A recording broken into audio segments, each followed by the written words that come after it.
ফেলার চেষ্টা করেন, পারলে ঈদের শপিংটাও করে ফেলার চেষ্টা করেন। রমজান মাসে বেশি বাইরে যাবেন এবং টাকা পয়সা নিয়ে গিয়ে স্ত্রী সন্তানের হাতে দিয়ে দিবেন না, যাও বাইরে গিয়ে মার্কেটিং করে আসো, এই ভুলটা করতে যান। নিজে পরিবেশ নষ্ট করবে, রোজার যে আধ্যাত্মিকত্ব নষ্ট হবে, আরো হাজারটা যুবকের চোখের জানা করা প্রয়োজন নাই। আপনি পরিবারের কর্তা, লিস্ট করে ফেলেন, আপনাকে আল্লাহ পাক যতটুকু সামর্থ্য দিয়েছেন মূল জিনিসগুলো কিনে রেখে দেন, আর বাকি টুকটাক বাজার আপনি করবেন। আর যখন বাজারে যাবেন একটা দোয়া পড়বেন, আপনি 10 লক্ষ নেকি পাবেন ইনশাআল্লাহ। কত লক্ষ? 10 লক্ষ। দোয়াটা শিখাচ্ছি। দোয়াটা হচ্ছে লা ইলাহা ইল্লাল্লাহ ওয়াহদাহু লা শারীকা লাহ লাহুল মুলক ওয়া লাহুল হামদ ইউহয়ী ওয়া ইউমীত ওয়া হুয়া হাইয়ুন লা ইয়ামুত বিয়াদিহিল খায়রু কুল্লুহু ওয়া হুয়া আলা কুল্লি শাইইন কাদির। একবার পড়লে 10 লক্ষ নেকি পাবেন বাজারে গিয়ে। কেন পাবেন? কারণ বাজার সবচেয়ে নিকৃষ্ট জায়গা, যেখানে গেলে মানুষ আল্লাহকে স্মরণ করে না। সেখানে গিয়ে আপনি আল্লাহকে স্মরণ করেছেন, এই জন্য আল্লাহ পাক নেকি দিবেন ইনশাআল্লাহ। আসেন, এটা করার পর ঈদের যে শপিংটার কথা বলছি, এটা এই কারণে বলছি, লাস্টের দশকে আমরা ঈদের শপিং এ বেশি ব্যস্ত থাকি, এতে করে লাইলাতুল কদরটা আমরা হারিয়ে ফেলি। লাস্টের দশক আমরা হয় ইতিকাফ করবো, না হলে বাসায় নামাজ পড়বো, পরিবার বর্গকে নিয়ে রাত জাগবো। পারা যাবে ইনশাআল্লাহ? তারাবির নামাজ তো পড়বোই ইনশাআল্লাহ জামাতে। এবং আপনি 20 পড়েন আর 8 পড়েন, আপনি নামাজের কোয়ালিটিটাকে ভালো করার চেষ্টা করেন, নামাজের কোয়ালিটিটাকে বেস্ট করেন। ধীরে ধীরে তেলাওয়াত করেন, ধীরে ধীরে রুকু সেজদা করেন, নামাজটাকে এনজয় করেন, সময় নিয়ে, টাইম নিয়ে, 2 ঘন্টা সময় লাগুক, 3 ঘন্টা সময় লাগুক, এনজয় করে নামাজ পড়েন। আল্লাহ পাক তৌফিক দান করুন। এরপর শেষ রাতে আবার ওঠেন, পরিবারবর্গকে নিয়ে নামাজে দাঁড়ান, একসাথে জামাত করে নামাজ পড়েন, পরিবারে নফল নামাজ পড়েন, বাসায় বরকত হবে ইনশাআল্লাহ। রাত জাগেন, বেশি বেশি দোয়া করেন, একটু তেলাওয়াত করেন, একটু জিকির করেন, তাসবিহ তাহলিল করেন, রাতটা কাটিয়ে দেন। শেষের দশকে মার্কেটে ঈদের শপিং করতে যায় না। ঈদের খুশি আছে, ঈদের আনন্দ আছে, ঈদে ভালো পোশাক পরবো, সব ঠিক আছে। এই খুশি কাদের জন্য? قد أفلح من تزكى وذكر اسم ربه فصلى। কার জন্য ঈদের খুশি? যে ব্যক্তি রমজান মাসে আত্মশুদ্ধি অর্জন করতে পেরেছে, রোজা রেখেছে, যাকাত দিয়েছে, নামাজ পড়েছে, লাইলাতুল কদরের রাত জেগেছে, তারাবি পড়েছে, ইত্যাদি ইত্যাদি। এই ব্যক্তি আত্মশুদ্ধি অর্জন করেছে, এই ব্যক্তির জন্য ঈদের খুশি। যে রমজান মাসে সিনেমা দেখেছে, সিনেমার শুটিং করেছে, পর্নোগ্রাফি দেখেছে, সুদ খেয়েছে, শিরক করেছে, বেদাত করেছে, হারাম খেয়েছে, এর জন্য ঈদের খুশি। মানুষকে ঠকিয়েছে, ব্যবসায় মাল কম দিয়েছে, পণ্য মজুত করেছে, ইচ্ছা করে দ্রব্যের দাম বাড়িয়েছে, সরকারকে বিব্রত করেছে, জনগণকে দুর্ভিক্ষের দিকে ঠেলে দিয়েছে, এদের জন্য ঈদের খুশি? কখনো না। ঈদের খুশি তাদের জন্য যারা আত্মশুদ্ধি অর্জন করতে পেরেছে। আল্লাহ পাক বোঝার তৌফিক দান করুন, আমিন। এটা প্রথম টিপস দিলাম আপনাকে। এবার আসেন, আপনি রমাদানে প্ল্যান করবেন যে আপনার জীবনে বড় বড় পাপগুলো কি কি হয়েছে। এই পাপগুলো যদি মানুষের সাথে জড়িত হয়ে থাকে, আপনি মানুষের সাথে গিয়ে গিয়ে ক্ষমা নিয়ে নেবেন। কারো টাকা নিয়েছেন, দেন নাই, দিয়ে দিবেন। কারো সম্পত্তি পায়, দেন নাই, দিয়ে দিবেন। কারো হকটা নষ্ট করেছেন, গালি দিয়েছেন, গীবত করেছেন বা তহমত দিয়েছেন, অপমান করে ইত্যাদি, ক্ষমা চেয়ে নেবেন। রমাদান মাসে মানুষের হকটা দিয়ে দেন। আল্লাহর কাছে জড়িত যে পাপগুলো আছে, এটার জন্য ইস্তেগফার যথেষ্ট। খালি যদি বলেন আস্তাগফিরুল্লাহাল্লাযী লা ইলাহা ইল্লা হুয়াল হাইয়ুল কাইয়্যুম ওয়া আতুবু ইলাইহি, 1 সেকেন্ডের মধ্যে আল্লাহ পাক আপনার সমস্ত পাপকে নেকি দিয়ে পরিবর্তন করে দিবেন ইনশাআল্লাহ। এবার প্র্যাকটিক্যালি যাবেন, সেহরি করবেন। সাহরির মধ্যে বারাকা আছে। সাহরি না করে রোজা রাখাটা উচিত না। সাহরির মধ্যে বারাকা আছে। একটা খেজুর হোক, 1 গ্লাস পানি হোক, আপনি সাহরি করবেন, এর মধ্যে বারাকা আছে। এবং সাহরির সময় এমনভাবে খাবেন না যে এটা আপনার জীবনের শেষ খাওয়া। কথা বুঝতে পারছেন? এত বেশি আইটেম করতে যায় না, এত বেশি ভোগবিলাসী হয়ে গেলে রোজার আধ্যাত্মিকতা থাকবে না। সেহরিতে অল্প খান, যদি খেতে হয় পেটের 3 ভাগের 1 ভাগ খান, 1 ভাগ ফাঁকা রাখেন, 1 ভাগ আপনি পানি দিয়ে পূর্ণ করেন। এখনকার কিছু তথাকথিত আশেকা রসুলের মতো হতে যায় না, যাদের ভুঁড়ির জ্বালায় চেয়ারে বসতে পারে না, এই কাজ করতে যায় না। এটা মুসলিমদের শোভা পায় না। আমরা পরিশ্রমী জাতি, কর্মঠ জাতি, আমাদের এইসব শোভা পায় না। এটাও শেষ জামানার হাদিসে আছে। কি নাই আসলে, শেষ জামানায় 1 শ্রেণী মানুষ বের হবে, যারা হবে সাকিল, একদম বুড়িওয়ালা, ঠেস দিয়ে বসে থাকবে আরাম করে, এবং বলবে যে কোরআনে যা আছে আমি তাই মানি, হাদিসটা আমি মানি না, ইত্যাদি। আসেন, সাহরির পরে রোজা রেখেছেন, 5 ওয়াক্ত নামাজ জামাতে পড়ার চেষ্টা করে। খুব সিম্পল জিনিস, খুব বেশি কিছু দরকার নেই আমাদের। 5 ওয়াক্ত নামাজ আপনি জামাতে পড়ার চেষ্টা করেন। বাসার থেকে ওযু করে বের হবেন, প্রত্যেক পদক্ষেপ হাঁটবেন, আপনার একটা স্টেপে একটা করে গুনাহ মাফ হবে, একটা নেকি লেখা হবে, মর্যাদা বাড়িয়ে দেওয়া হবে। একে 10 দিয়ে গুণ করা হবে, রমজান মাসে আরো 70 দিয়ে গুণ করা হবে ইনশাআল্লাহ। ফজরের নামাজটা জামাতে পড়লেন, নামাজটা জামাতে পড়ার পর আপনি বসে থাকবেন, কিছু সময় জিকির আজগার তাসবিহ তাহলিল করবেন। পারলে 1 পারা করে কোরআন তেলাওয়াত করবেন। রমাদান মাসে প্রত্যেক দিন 1 পারা করে কোরআন তেলাওয়াত করার চেষ্টা করবেন। 30 দিন 30 পারা, রমাদানে অ্যাটলিস্ট একটা খতম পারা যাবে, অ্যাটলিস্ট একটা খতম চেষ্টা করা যায় না ইনশাআল্লাহ। ফজরের নামাজ হয়ে গেছে, আপনি কোরআন তেলাওয়াত করেন। 1 পারা পড়তে সময় লাগবে আধা ঘন্টা, 40 মিনিট, কারো 1 ঘন্টা। এরপর সূর্য উঠে যাবে, উঠে গেলে পরে আপনি 2 রাকাত ইশরাকের নামাজ পড়বেন, নামাজটা পড়ে বাসায় যাবেন। আল্লাহর নবী বলছেন সাল্লাল্লাহু আলাইহি ওয়াসাল্লাম, আপনার আমল নামায় একটা কবুল হজ, একটা কবুল ওমরার নেকি লেখা হবে ইনশাআল্লাহ। এবার রেস্ট করেন, বাসায় গিয়ে রেস্ট করেন। যখন ঘুমাবেন তখন ঘুমের সুন্নাহগুলো আদায় করেন।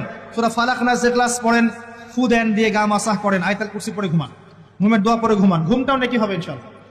এরপর হয়তো আপনি কাজে যাবেন, চাকরিতে যাবেন বা ব্যবসায় যাবেন বা আপনি শিক্ষাক্ষেত্রে যাবেন, ইত্যাদি ইত্যাদি।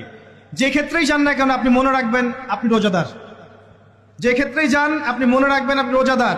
আমি কারোর সাথে এখন ঝগড়া করতে পারবো না, কারোর সাথে এখন মারামারি করতে পারবো না, আমি কারো গীবত করতে পারবো না, আমি মিথ্যা বলতে পারবো না, আমি মাপে কম দিতে পারবো না, আমি জনগণকে ঠকাতে পারবো না, আমি রোজাদার। এটা মনে রাখবেন।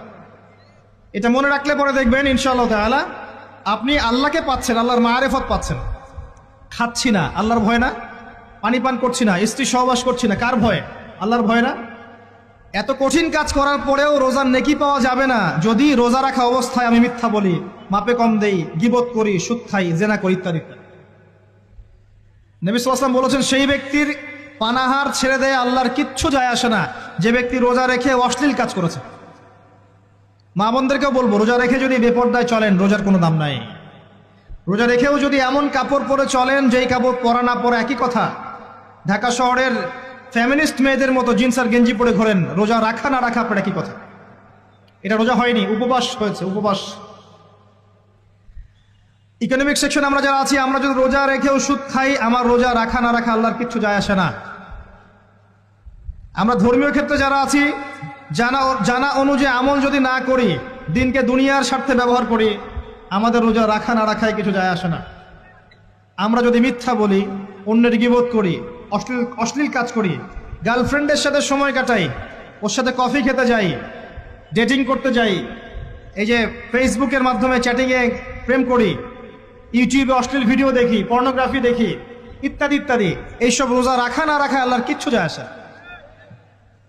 আমি হাত জোর করে মিনতি করছি ভাই, খাওয়া পান করা, স্ত্রী সহবাস ছেড়ে দেওয়ার নাম রোজা নয়, এটার নাম রোজা নয়, এটা একটা অংশ রোজার মাত্র। রোজা রেখে আল্লাহর যাবতীয় হারাম ত্যাগ করলে পরে রোজা হবে ইনশাআল্লাহ।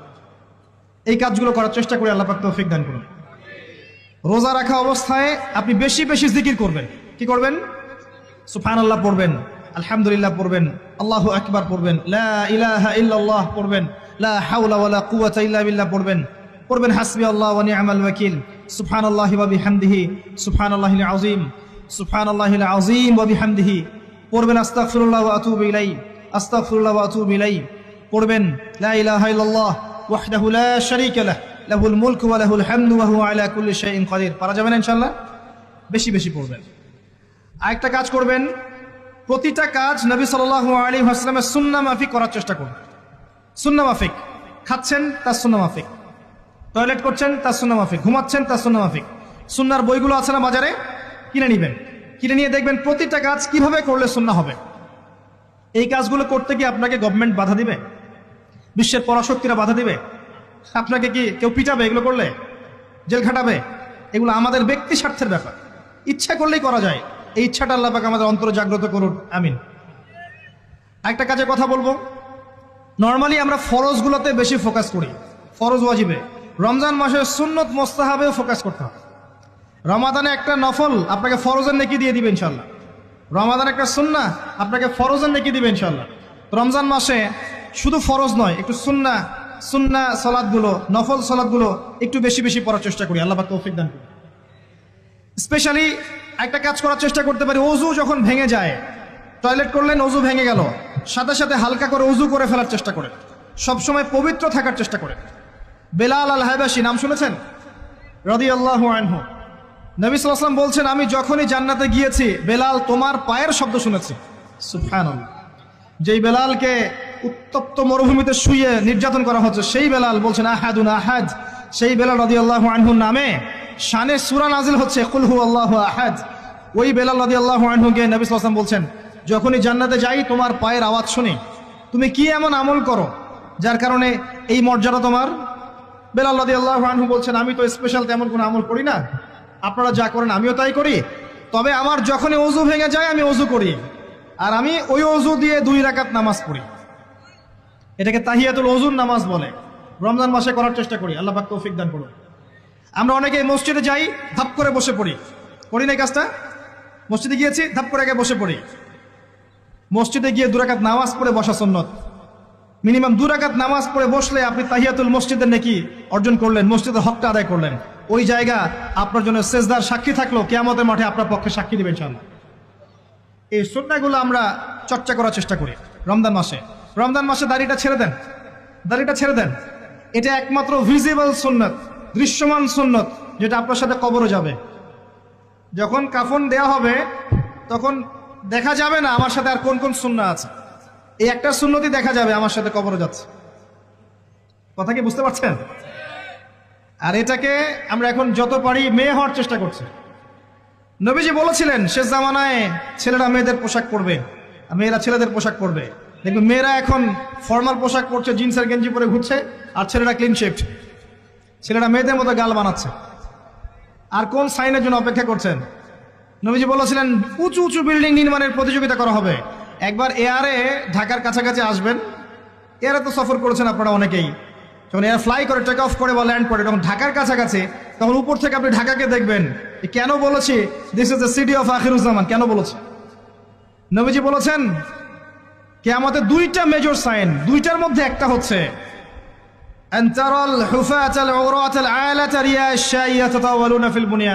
যখন সমাজের দরিদ্র শ্রেণীর মানুষেরা, যাদের পায়ে স্যান্ডেল ছিল না, গায়ে কাপড় ছিল না, এরা উঁচু উঁচু বিল্ডিং নির্মাণের প্রতিযোগিতা করতে থাকবে, তখন কিয়ামতের অপেক্ষা করতে থাকবে।